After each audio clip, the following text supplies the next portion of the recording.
Suzuki with the blonde streak of hair, black trunks. Long-O in the black and red. 5 rounds, Mitch. Cautious start. Mongo's immediately starting to feint. He's trying to throw that low kick just to see what Suzuki's going to do. He knows Suzuki's a wild card. Ooh, he attacks that lower leg. That nice low kick. He goes up top, mixing the strikes. Very swift kick to the head. That was no time for Suzuki to bring that arm up and block it. Lightning fast. Welts there, Mitch. Yeah. He's being marked. And those left kicks would mark up anybody. I think they'd mark up an oak tree. Ferocity from Long-O. And he keeps going. The accuracy as well. The way that he's catching him underneath the armpit, Yeah, that's right on it. the flat right there. So he's countering a left-handed punch. It looks like he's got a sack full of hamburger and a headlock. It just looks, look at his armpit. So what Suzuki is doing is when that kick comes flying in, he's lifting his left arm to protect his head, but then he's exposing his shoulder blade and his armpit, and that's what's getting battered at the moment. 44 seconds left of the second round, and Long-O is putting on an exhibition of kicking here. That right leg working overtime. And the extent to which Suzuki is going to be able to lift that left hand for the rest of this contest is starting to worry his cornermen, I should think. You can see the way that Suzuki's starting to shake out those hands. The body kick's just going to pay some serious dividends as this match progresses. Oh, and that's finally made him stumble, and it landed in exactly the same spot. How many times has he hit that spot? There it is again. It must be in the order of 20 in this round alone. Stunning accuracy from Long-O. And that shoulder, that armpit area has taken an absolute battering. Suzuki's got to change things up because look at the way that he is eating these things. This is the beginning of the round, and that's when he starts to block the head, he starts to block the head kick, and Long-O is just going after that lat.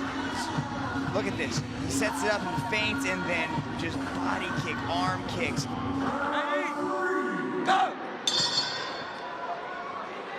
And he does. Long-O just picks him off. And now he's starting to go up top. So that hand might be starting to drop a little bit, and Long-O sees it, and now he's starting to go head hunting. Finally, he caves and collapses slightly. Untidy from Suzuki, can't blame him at this stage. Fatigue is setting in. Long-O rounding off what has been a near-perfect performance. Pinpoint accuracy from start to finish. A game plan that was set out and perfectly... Leone bangs out of his corner, as does Bellingham. This massive raucous crowd behind Bellingham. He's got power. He's got dynamite in his hands. The Filipino, and he sprawls out early. Bellingham looks to get on top of the wrestler. Leone wants to put Bellingham on his back.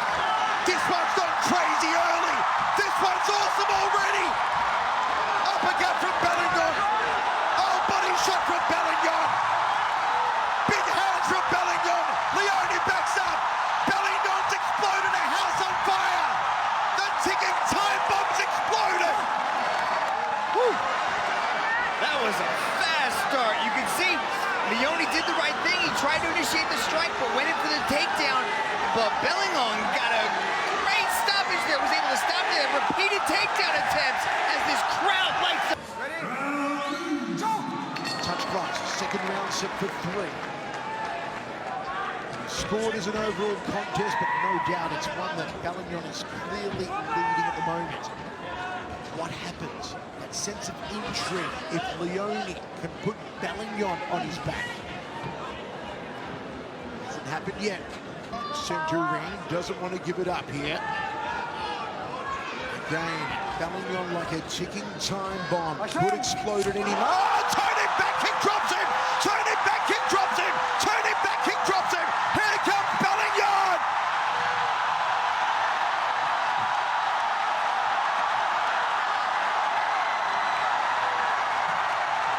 Manila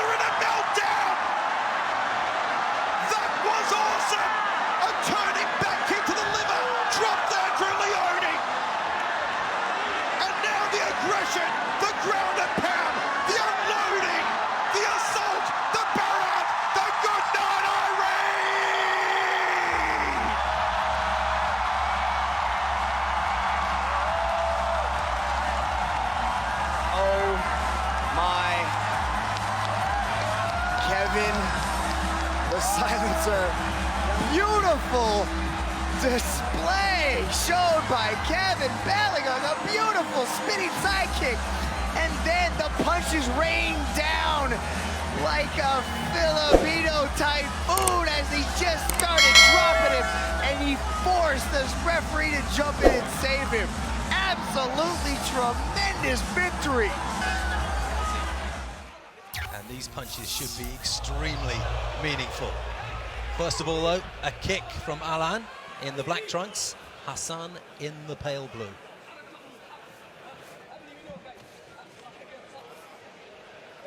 And if there is a violent takedown in this one, the whole stadium could rock. Oh my word!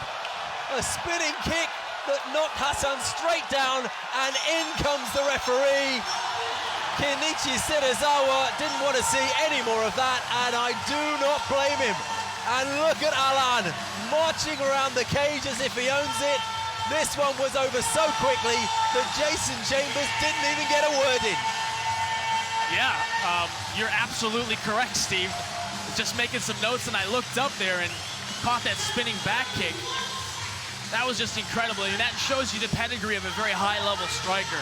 It's so tremendously difficult to keep your balance and to have the whereabouts about landing those kicks, especially when you're 245 pounds of pure muscle.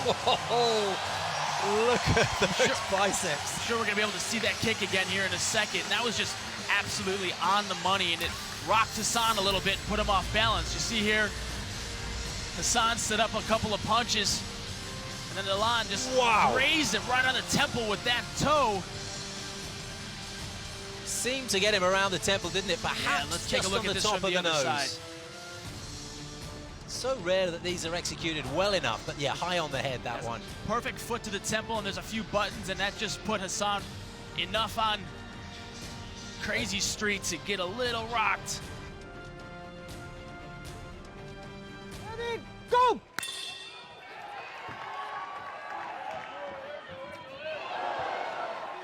Brandon Vera immediately starts with some of those brutal leg kicks that he's known for. And lands to the head. Paul Chang trying to answer. Paul Chang's got to make this fight dirty. He cannot stand there in front of Brandon Vera and let him do what he does best.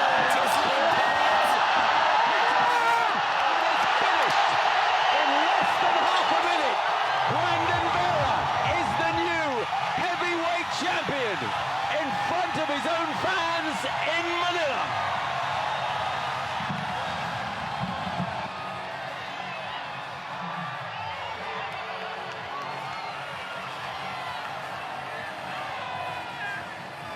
It was brutal and it was decisive. Paul Cheng speaking to Brandon there. He seems okay, he's sitting up. But that left hook did significant damage. That kick landed flush on the jaw. The follow-up barely needed. We have a heavyweight champion.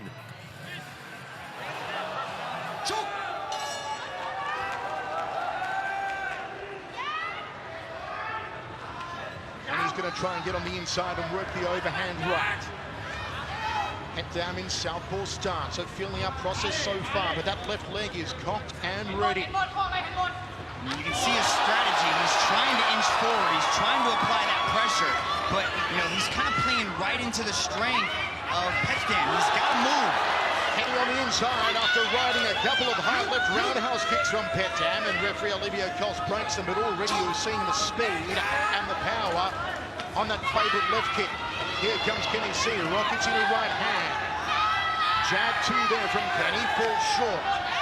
This is what Kenny has to do. He has to keep applying that pressure because that's three now. Big left kicks. You can see the game plan at C, trying to counter off the left roundhouse kicks.